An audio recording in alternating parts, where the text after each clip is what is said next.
Bonsoir ou bonjour à tous, suivant l'endroit où vous vous trouvez.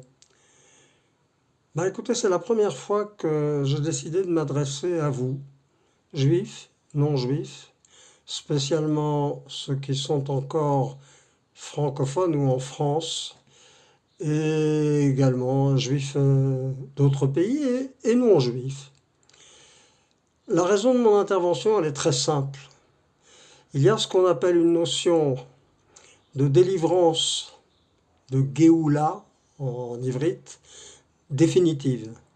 C'est-à-dire le moment où non seulement les juifs et les juives du monde entier reconnaîtront la messianité et donc le fait que le Créateur, le Maître du monde, Boré Olam, dirige le monde.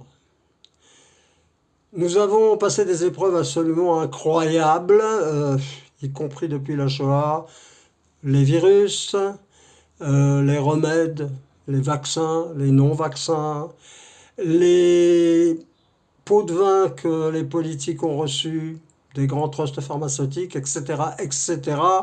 Vous connaissez aussi bien, sinon mieux que moi, le cadre des nouvelles qui nous abreuvent tous les jours.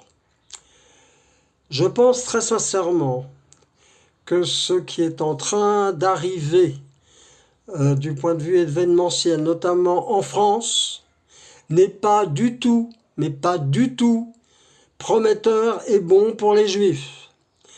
Vous savez, je vais prendre une image très simple. Vous savez, quand vous êtes dans le métro, et j'y étais il y a quelques années, puisque maintenant je vous parle de Jérusalem, je suis Michael Zilberstein, j'ai bientôt 74 ans. Certains d'entre vous me reconnaîtront, me connaissent déjà depuis longtemps. J'ai réalisé mon rêve d'être en Israël. Ce rêve maintenant, c'est pas seulement un rêve, c'est une nécessité absolue, je vais dire carrément, pour sauver votre peau, votre vie. Je sais que c'est pas facile, j'ai jamais dit ça. Il est évident qu'il y a des contraintes familiales, tout ce que vous voulez, des études qui sont pas terminées, des retraites qui ne sont pas ou payées ou qui ne le seront peut-être jamais, et une insécurité, mais comme on n'en a jamais vu. Il est bien évident que il se trouve que c'est un certain Éric Zemmour qui le dit. Le grand remplacement, oui, c'est en train d'arriver. Qu'est-ce que vous croyez? Qu'il soit élu, qu'il ne soit pas élu, là n'est pas le problème. Mais les premiers visés sont, resteront, seront les juifs.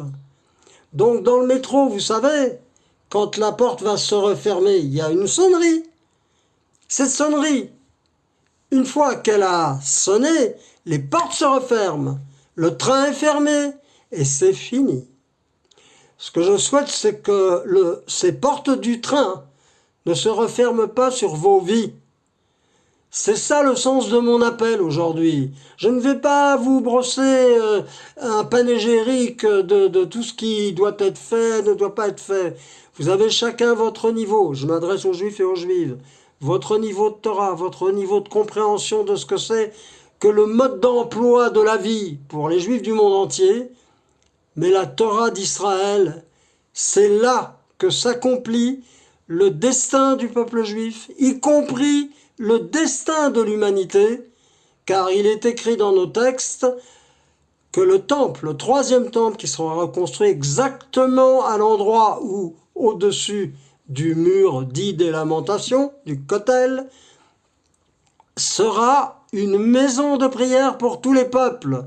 Mais la condition, c'est que la majorité, sinon la totalité du peuple d'Israël qui se trouve disséminé en Russie, aux États-Unis, en Espagne, dans les pays d'Afrique du Nord encore, hein, les Marocains nous demandent de revenir.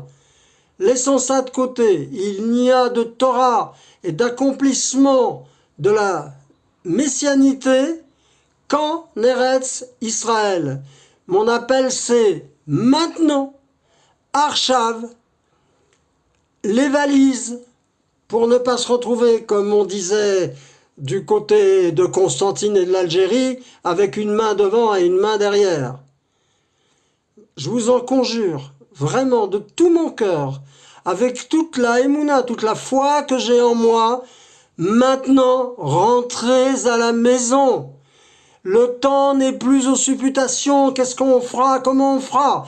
Ici, vous avez des structures qui existent. Même au travers peut-être d'un gouvernement qui ne satisfait pas, c'est pas le problème. On sait, on a tous des relations, on a tous des réseaux, on sait comment résoudre des problèmes de travail qui ne sont pas évidemment les mêmes situations florissantes que vous avez peut-être encore, ou des études que vous pouvez terminer ici, ou que vous pouvez commencer ici. Alors c'est maintenant, Arshav Bevakasha, Bruchim Abaim.